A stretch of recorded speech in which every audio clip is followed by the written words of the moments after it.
नमस्कार मित्रांनो, मी प्रफुल्ल आपलं स्वागत करतो पशु समाधानी या यूट्यूब चॅनलमध्ये। मित्रांनो, आज आपण पाहणार आहोत कोंबड्यामध्ये होणारा न्यूकॅस्टल डिजीज या बिमारीबद्दल, म्हणजेच राणीखेत या बिमारीबद्दल आपण या व्हिडिओमध्ये सविस्तर पाहणार आहोत। आणि या बिमारीचे लक्षण काय असतात आणि कोंबड्यामध्ये हे बिमारी झाली तर आपण या कोंबड्याला वाचवू शकतो की नाही, आणि जर आपल्या फॉर्ममध्ये किंवा आपण छोटे छोटे काही कोंबड्या घेऊन घरासमोर पाळत असाल तर हे बिमारी राणीखेत बिमारी आपल्या कोंबड्यामध्ये नाही झालं पाहिजे म्हणून काय उपाय केले पाहिजे आणि कोणची वॅक्सिन दिलं जातं ते आपण या व्हिडिओमध्ये सविस्तर पाहणार आहोत।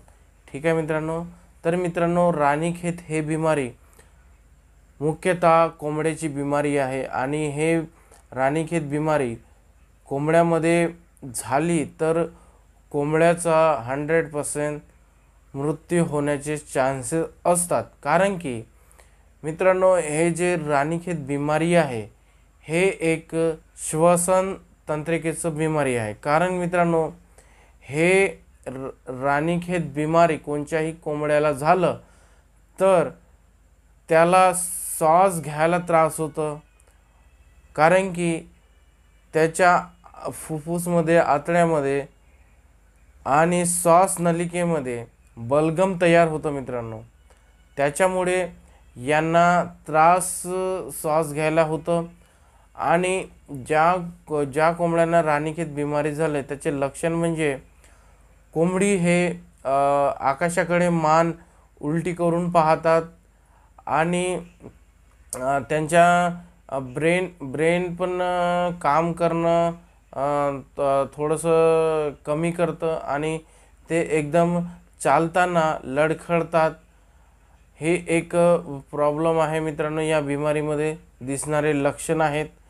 आणि मित्रांनो, हे संक्रमण बिमारी असल्यामुळे या बिमारीचं आपल्या फॉर्मवर हे बिमारी नाही आली पाहिजे म्हणून आपल्याला पहिल्यांदा जेव्हा छोटे बच्चे असतात, म्हणजेच की 7 दिवसाचा बच्चा असतात, तेव्हाच आपल्याला राणीखेत न्यूकॅस्टल डिजीज नावाचा, लसोटा नावाचा हा लस त्यांना 7 दिवसाचे असतं तेव्हाच आपल्याला द्यावं लागतं। कारण की तेव्हाच हे टायमिंग असतं कोंबड्याला द्यायचं 7 दिवसांनी, आणि ते पण आपण नाकामध्ये 1 थेंब 2 थेंब किंवा डोळ्यामध्ये 1 थेंब वॅक्सिनचा ड्रॉप देऊ शकतो मित्रांनो। त्याच्यानंतर हे राणीखेत हे बिमारीचं वॅक्सिन आपल्याला 21 दिवसांनी पाण्यामध्ये द्यायचं आहे।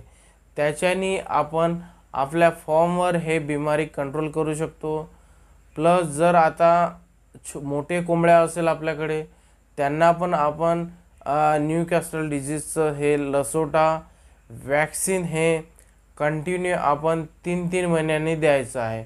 म्हणजेच की मित्रांनो, आज दिलं आपण तर 3 महिन्यांनी नंतर रिपीट द्यायचं आहे।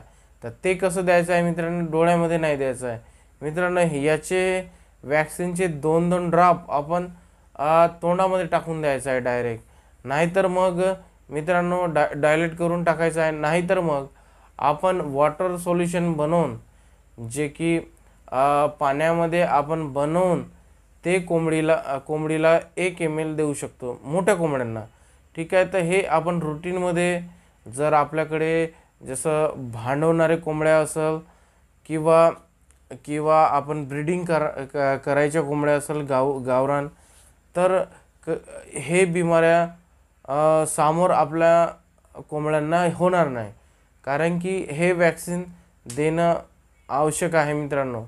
ठीक आहे मित्रांनो, आशा करतो तुम्हाला हा व्हिडिओ आवडला असेल। असेच नवीन नवीन व्हिडिओ आणि जानकारीवाले माहितीचे व्हिडिओ आपल्याला पाहायचे असेल तर आपण आत्ताच माझा या पशु समाधान या यूट्यूब चॅनलला सबस्क्राईब करा आणि बेल आयकन दाबा, जेणेकरून जे पण नवीन व्हिडिओ मी टाकणार तर आपल्याला डायरेक्ट नोटिफिकेशन मिळणार मित्रांनो। ठीक आहे, तोपर्यंत जय हिंद, जय महाराष्ट्र मित्रांनो।